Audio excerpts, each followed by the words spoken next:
Hi everyone, I am your mentor CP. Welcome to our brand new channel CP Sir Official. आज के session में हम लोग फिर से एक बार ऑब्जेक्टिव की तरफ रुख किए हैं।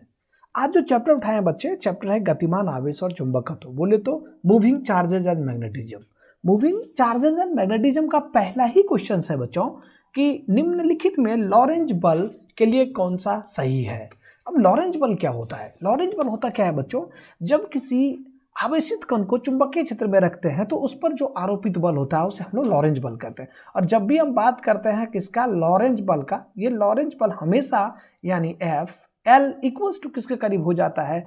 Q इंटू भी के करीब होता है। क्यू भी है ना, इंटू हो जाता है बच्चे साइन थीटा। अब इसको और थोड़ा सा और अगर हम एक्सप्लेन करें तो ये होता है Q इंटू भी अक्रॉस में बोलिए बी। अब बात होता है क्या, यदि अगर इसके अंदर चुंबकीय क्षेत्र मौजूद हो, विद्युत क्षेत्र मौजूद हो, तब यह विद्युत क्षेत्र के करीब कितना हो जाएगा? अगर विद्युत क्षेत्र मौजूद हो बच्चे तब यहां पर बनेगा एफ एल इक्वल्स टू, यहां पर बनेगा Q इंटू ई प्लस में भी क्रॉस बी। अब आप यहां पर देखिए कितने चॉइस आपके बन रहे हैं। एक तो आपका लॉरेंज बल ये बन रहा है, दूसरा आपका लॉरेंज बल ये बन जाता है। अगर मान लीजिए करंट हो और चुंबकीय क्षेत्र की तीव्रता ज्ञात हो तो यहां पर जो एफ बनता है बच्चे इसलिए बन जाता है आपका बी आई एल इंटू बोल दीजिए साइन थीटा, यानी एक फार्मूला ये भी बन जाता है। तो अब आप देखिए आपके पास फार्मूला कौन सा है। अगर Q इंटू भी क्रॉस बी है तो ये आंसर हो जाएगा। अगर आपके पास विद्युत क्षेत्र मौजूद है तो आपका बनेगा Q इंटू ई प्लस भी क्रॉस बी। अब देखिए कौन सा चॉइस बनता है, यानी ये पहला चॉइस, यानी F equals to Q E plus भी क्रॉस बी। सेकेंड क्वेश्चन की तरफ अगर चले तो सेकेंड क्वेश्चन है बच्चों, धारावाही कुंडली का विद्युत चुंबकीय आघूर्ण क्या होता है? तो धारावाही कुंडली का जो विद्युत चुंबकीय आघूर्ण होता है बच्चे, ये होता है क्या है, यानी कह सकते हैं NIA। किसके करीब बनेगा? NIA, यानी सेकेंड चॉइस। थर्ड जो क्वेश्चन है, निम्नलिखित में से कौन गैल्वेनोमीटर लयतांक यानी नियतांक होना चाहिए। यहां पर ये गड़बड़ा गया, यहां पर क्या होना चाहिए? नियतांक के सही है। अगर इस तरह का क्वेश्चन आपको दिखाई दे तो ये हो चाहे बच्चे C अपॉन में NAB। किसके करीब बनेगा? C अपॉन में NAB। फोर्थ नंबर क्वेश्चन कह रहा है धारावाही कुंडली का विद्युत चुंबकीय आघूर्ण क्या होता है? विद्युत चुंबकीय आघूर्ण जब भी आपको दिखाई दे तो समझ जाइए यहां पर किसके करीब बनेगा? NIA के करीब बनता है। क्या बनेगा? NIA। और M इक्वल्स टू बन जा रहा है NIA। अब यहां पर क्या है, ये number of turns, I equals to होता है इलेक्ट्रिक करंट, A जो होता है ये आपका पृष्ठीय क्षेत्रफल होता है। अब ये होता किसके करीब है, यानी जब भी चुंबकीय आघूर्ण की बात करें तो चुंबक की लंबाई, किसकी बात कर रहे हैं? चुंबक की लंबाई और उसके ध्रुव प्रबलता का गुणनफल क्या कहलाता है? चुंबकीय आघूर्ण कहलाता है, यानी M से डिनोट करते हैं। तो इसका बेसिकली फार्मूला एक तो ये बन जाता है। दूसरा फार्मूला अगर मान लो सोलेनॉइड के रूप में दे रखा हो या एम्पियर सर्किटल के रूप में दिया हो तो यहां पर बनेगा NIA के करीब बनता है। पांचवा नंबर क्वेश्चन करा बच्चों, निम्नलिखित में कौन बायो-सेवार्ट नियम के सदिश समीकरण का सही रूप है? जब बायो-सेवार्ट नियम की बात करते हैं तो ये आता है DB equals to mu naught upon बोलिए कितना 4 पाई इंटू बोलिए I इंटू DL इंटू बोलिए साइन थीटा अपॉन बोलिए कितना R स्क्वायर इंटू वो बन जाता है बच्चे R कैप। R कैप जब होता है यूनिट वेक्टर की बात करते हैं तो यहाँ पर किसके करीब बनेगा? म्यू नॉट अपॉन बोलिए कितना 4 पाई इंटू बोलिए I इंटू बोलिए DL इंटू बोलिए कितना साइन थीटा। अगर यहाँ से इसको हटा दे, साइन थीटा को हटा दे तो यहाँ I और DL के बीच क्या आ जाता है, यानी क्रॉस प्रोडक्ट आ जाता है। जब क्रॉस प्रोडक्ट आ जाएगा तो हम लिख सकते हैं इसको क्या, दूसरे फॉर्म में बच्चे, यानी I इंटू बोलिए कितना DL इंटू बोल दीजिए यहाँ पर R कैप है तो यहाँ पर आपका जो फॉर्म बन रहा है बच्चे ये बन जाएगा, यानी कह सकते हैं R वेक्टर अपॉन में कह दीजिए कितना R का क्यों बन जाएगा। यानी अगर हम बात करें तो यहाँ पर आपका जो बात बनने वाला है, यहाँ पर एक वेक्टर लग जाए तो ये R क्यों करीब बनेगा, यहाँ पर क्या बनेगा? वेक्टर लगना चाहिए, तो आपका आंसर बनेगा C। अन्यथा आपका आंसर बन जाएगा बच्चों कौन सा, यानी A चॉइस। ठीक है, तो यहां पर अगर आप R वेक्टर लगाते हो तो ये बन जाएगा। अगर आप यहां पर R का कैप लगाते हो तो आपके सामने बनेगा mu naught by 4 pi into में बोलिए कितना I इंटू बोलिए DL इंटू बोलिए R और यहां पर बोल दीजिए R स्क्वायर, यहां पर बोल दीजिए R कैप। तो आपका ये वाला फॉर्म आपका बनके तैयार हो जाता है। नेक्स्ट अगर बात करें 6 नंबर क्वेश्चन का तो कह रहा है बच्चों कि विद्युत क्षेत्र B में भी वेग के गतिशील आवेश Q पर लगने वाला बल का व्यंजक है। तो यहाँ पर अभी भी तो बताए थे, जो यहाँ मैग्नेटिक फोर्स लगा हुआ किसके करीब बन जाता है, ये बन जाता है Q into V cross B के करीब, है ना। और ये लॉरेंज बल के इक्वेट करते हो तो यहाँ पर आपका V और B का मान आप निकाल सकते हो। चलिए, लोहा होता है, लोहा क्या होता है बच्चे, यानी लौ चुंबकीय, यानी 7 नंबर का जो क्वेश्चन का आंसर होगा क्या होगा, सी। नमन कोण का मान उत्तरी ध्रुव से विषुवतीय रेखा की ओर जाने पर, जब आप कहां से कहां जा रहे हो, यानी उत्तरी ध्रुव से किधर, विषुवत रेखा की तरफ, तब ये क्या होता है, इसका मान घटता है, ये थोड़ा ध्यान दीजिएगा। और जब विषुवत रेखा से हम ध्रुव की ओर जाते हैं तब ये बढ़ता है। तो यहाँ पर आंसर कौन सा आएगा, सी चॉइस बनने वाला है। 9 नंबर क्वेश्चन की अगर बात करें तो आता है बच्चों, पृथ्वी के चुंबकीय क्षेत्र BH में यदि किसी चुंबकीय सुई के दोलन की आवृत्ति n हो तो ये किसके करीब बनता है, तो बच्चे ये बन जाता है, यानी BH डायरेक्टली प्रोपोर्शनल बनता है n स्क्वायर। और आप ऑप्शन देखिए कौन सा है, यानी BH n स्क्वायर, यानी कौन सा चॉइस बन रहा है, 9 का B। 10 नंबर क्वेश्चन था, एक इलेक्ट्रॉन क्षैतिज तल में पूर्व दिशा में गति कर रहा है, एक चुंबकीय क्षेत्र में उदग्रता नीचे की दिशा में विद्यमान है, इस चुंबकीय क्षेत्र द्वारा इलेक्ट्रॉन पर बल लगाया जाएगा। और जैसे ही इस पर बल की बात आती है बच्चों, तो ये आएगा कौन सा, दक्षिण दिशा में। अब जरा सोचिए कैसे, यानी इस प्रकार के क्वेश्चंस को बनाने के लिए बस आप एक ही मूल मंत्र याद रखेंगे, यानी कह सकते हैं SNOW, यानी साउथ से नॉर्थ की तरफ जाए तो ओरिएंटेशन की तरफ होगा, यानी वेस्ट की तरफ। वेस्ट का मतलब हो जाता है पश्चिम, है ना। और अगर मान लीजिए यहाँ पर आता है कहाँ, कि नॉर्थ से अगर साउथ की तरह हो तो कहाँ होगा, पूर्व। और ये दिशा किधर की तरफ शो करेगा, यानी दक्षिण दिशा में। किस तरह से, यानी दक्षिण, साउथ। ये आपका क्या करा है, क्षैतिज तल में पूरब की दिशा, पहले ही पश्चिम दिया तो कहाँ जा रही है, यानी बोलिए उत्तर की तरफ, है ना, बात सही। और जैसे ही हम पश्चिम की बात करते हैं, कहाँ से, पूर्व दिशा में गति कर रहा हो, यहाँ पर ईस्ट आता है तो यहीं पर खेल आता है, किसके तरफ चल जाएगा ये, यानी दक्षिण की तरफ, एस यानी साउथ की तरफ।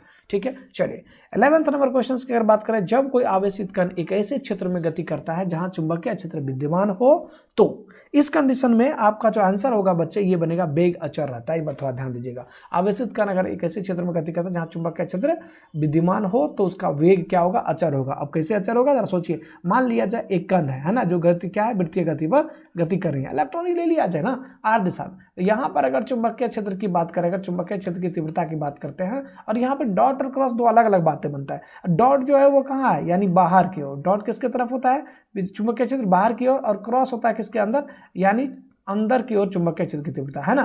तो यहाँ अंदर की तरफ दिखा रहा है, तो यहाँ पर जो वेग होगा वो हमेशा क्या होगा, अचर रहेगा, है ना। चलिए नेक्स्ट क्वेश्चन की तरफ चलते हैं। 12th नंबर क्वेश्चन कह रहा है बच्चे आपका, कि जो क्वेश्चन आपका है, हाँ ठीक है, 12th नंबर का क्वेश्चन कर रहा है, एक गैल्वेनोमीटर को वोल्टमीटर, जब भी गैल्वेनोमीटर से हम किसमें, वोल्टमीटर में अगर कंपेयर करते हैं तो हमको हमेशा इनके लिए कहाँ लगाना पड़ेगा, यानी श्रेणी क्रम में। थोड़ा ध्यान दीजिएगा, वोल्टमीटर में परिवर्तित करना हो, गैल्वेनोमीटर को किस में कन्वर्ट करना हो, वोल्टमीटर में, तो हमें क्या करना पड़ेगा, श्रेणी क्रम में उच्च प्रतिरोध लगाना होगा, है ना, बात सही। चलिए अब बात करते हैं 14 नंबर क्वेश्चन। अब यहां पर एक बात आ जाता है, अच्छा 13 नंबर, हाँ, चुंबकीय क्षेत्र यानी चुंबकीय प्रेरण का जो ऐसे मात्रक होगा, प्रेरण का ऐसे मात्रक हमेशा किसके करीब बन जाता है बच्चे, यानी टेस्ला करीब, इसके करीब टेस्ला। और इसका अगर मान लीजिए चुंबकीय प्रेरण का आपका बीमा आपसे पूछे तो आप ऐसे करेंगे, F इक्वल टू किसके करीब होता है, Q और V इंटू बी, और यहाँ से B निकाल लीजिए तो आपका बनता है F अपॉन में Q इंटू वी।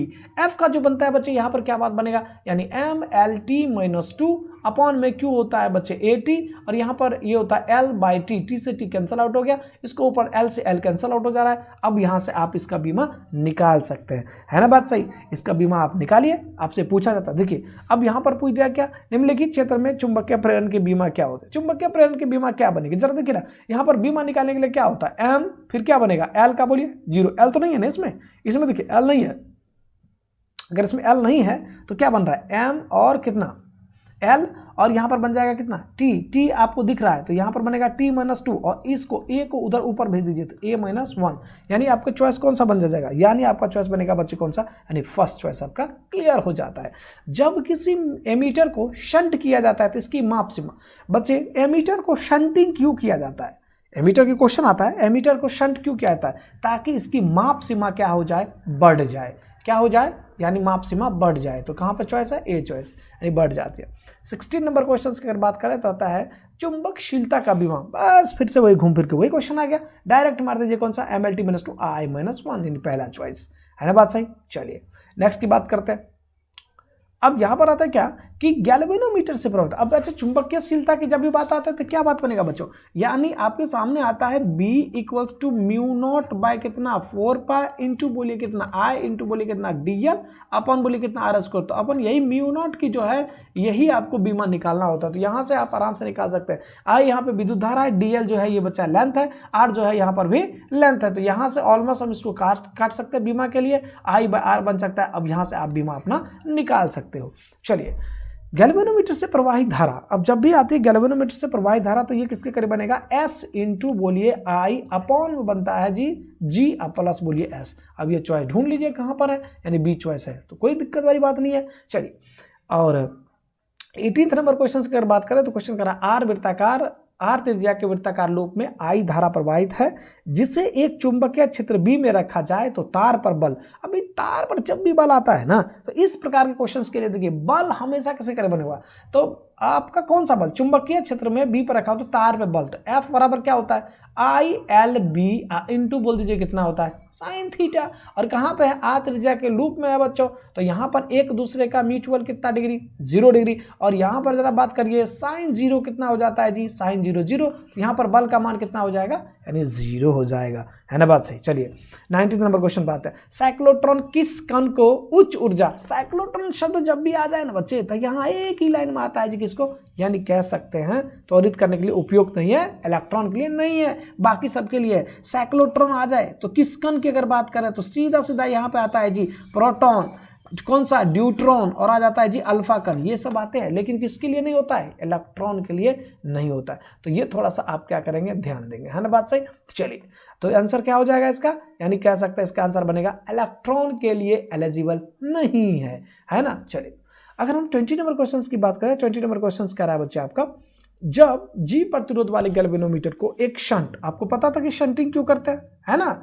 अब यहाँ पर क्वेश्चन थोड़ा चेंज कर दिया है कि जब G प्रतिरोध वाले गैल्वेनोमीटर को एक शंट S के समांतर जोड़ा जाता है तब परिपथ के प्रतिरोध में होने वाली कमी क्या होगी, तो परिपथ में जो कमी होगी वो प्रतिरोध का वो कितना हो जाएगा बच्चे, वो हो जाएगा यानी G स्क्वायर अपॉन में S प्लस G।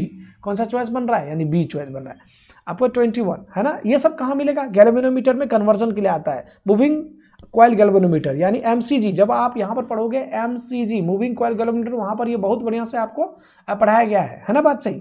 तो आई होप आपसे गलती नहीं होनी चाहिए।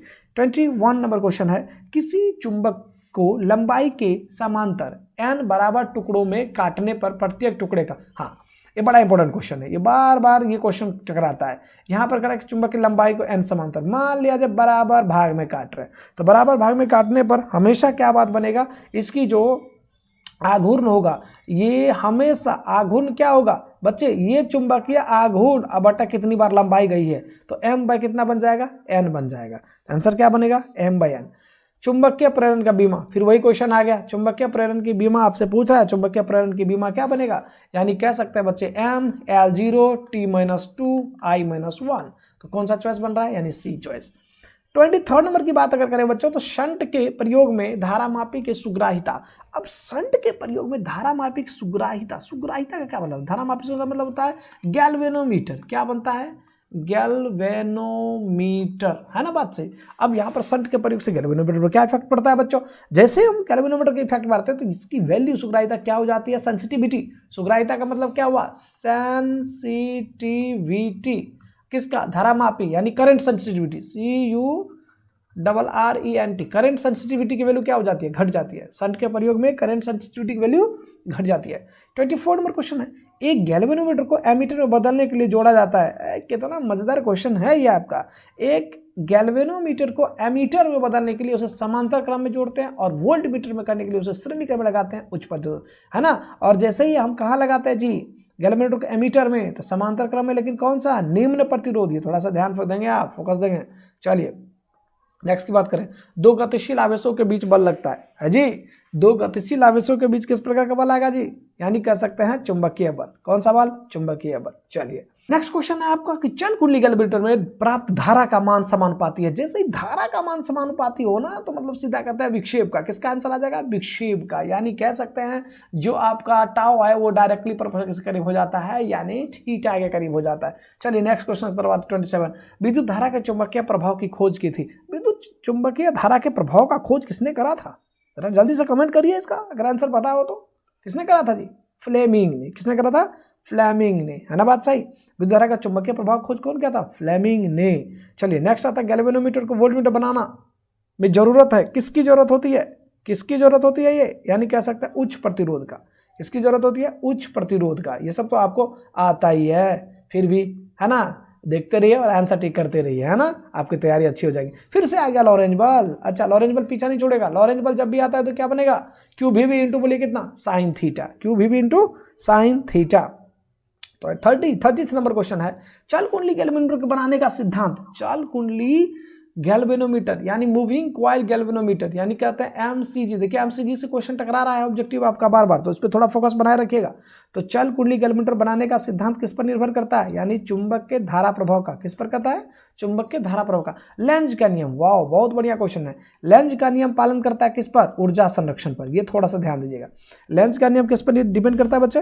यानी कहते हैं ऊर्जा संरक्षण पर। और 32 नंबर क्वेश्चन है 30 डिग्री पर आवेशित कण चुंबकीय क्षेत्र में प्रवेश करता है तो उसका पथ हो जाता है हेलिकल। एक लाइन में आंसर कौन सा? हेलिकल, है ना बात सही। यानी 30 डिग्री यहाँ डराने के लिए दे दिया, कोई परेशान वाली बात नहीं। आवेशित कण चुंबकीय क्षेत्र में प्रवेश करता है तो उसका पथ ही कैसा हो जाता है? हेलिकल हो जाता है। सीधा सीधा इस तरह का आपको पढ़ाया गया होगा जी। ये देखिए इस तरह का, अगर इस प्रकार का क्वेश्चन हो तो आपको इस तरह से क्वेश्चन का जवाब दे देना होता है। जैसे आपने अभी देखे एकदम से मान लिया जाए इसको मैंने कह दिया कौन सा, यानी z, इसको मैंने कहा y, इसको मैंने कहा x, तो हमेशा कुछ इस प्रकार से ये आपका बनता है ना जी। इस प्रकार का आपका चुंबकीय क्षेत्र का आपने पढ़ाई होगा इस तरह का। तो चलिए फिलहाल के लिए हम लोग बात किया अभी इस पूरे चैप्टर का। अगर हम बात करें 4th चैप्टर के तो 32 क्वेश्चन मेरे हिसाब से इंपॉर्टेंट बन रहा था। बाकी आप अपना हिसाब इसको लगा लीजिए, इसको पढ़ लीजिए और अच्छे से नंबर में इजाफा करिए। हाँ, बाकी आपसे फिर एक बार मुलाकात होगी एक नए चैप्टर के साथ। तब तक के लिए धन्यवाद और तैयारी में जुड़े रहिए। All the best.